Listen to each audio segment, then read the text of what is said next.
അസ്സലാമു അലൈക്കും. പരിശുദ്ധ റമളാൻ നമ്മോട് വിട പറയാൻ പോവുകയാണല്ലോ.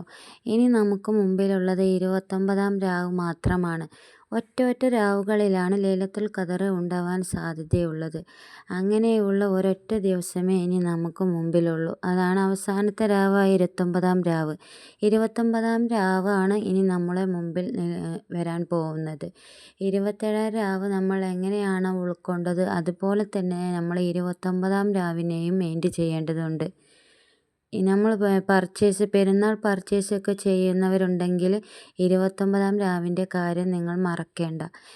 ഇപ്രാവശ്യത്തെ റമളാൻ ആരംഭം ഞായറാഴ്ചയായതിനാൽ ലൈലത്തുൽ ഖദർ സാധ്യതയുള്ളത് ഞായറാഴ്ച ദിവസമാണെന്ന് ഇമാം ഗസാലി റളിയല്ലാഹു അൻഹു റിപ്പോർട്ട് ചെയ്തിട്ടുണ്ട്.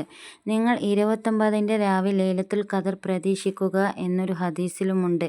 നബി സല്ലല്ലാഹു അലൈഹി വസല്ലമയുടെ കൂടെ സ്വഹാബികൾ ചർച്ച ചെയ്തു കൊണ്ടിരിക്കെ നബി സല്ലല്ലാഹു അലൈഹി വസല്ലമ പറഞ്ഞു, 29-ാം രാവിൽ നിങ്ങൾ ലൈലത്തുൽ ഖദറിനെ പ്രതീക്ഷിക്കുക എന്ന്.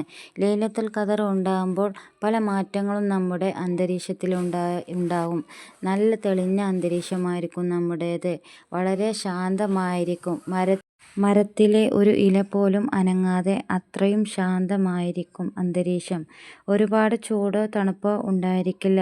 ചന്ദ്രൻ തെളിഞ്ഞ് നല്ല ശോഭയോടെ ഉള്ളതായിരിക്കും. നക്ഷത്രങ്ങളെക്കൊണ്ട് എറിയപ്പെടുകയും ചെയ്യും. അന്നേ ദിവസം നായ കുരയ്ക്കുകയോ കഴുത കരയുകയോ ചെയ്യില്ല. നക്ഷത്രങ്ങളെക്കൊണ്ട് എറിയപ്പെടുകയും ചെയ്യും. കടലിലെ തിരമാലകൾ നിശ്ചലമായിരിക്കും. പിറ്റേ ദിവസം സൂര്യകിരണങ്ങൾ ഉണ്ടാവില്ല. നമുക്കെല്ലാവർക്കും ലൈലത്തുൽ ഖദറിൻ്റെ ഭാഗ്യം കിട്ടാൻ അല്ലാഹു തുണക്കട്ടെ. ആമീൻ ബിറഹ്മതിക യാ അർഹമർ റഹീമീൻ.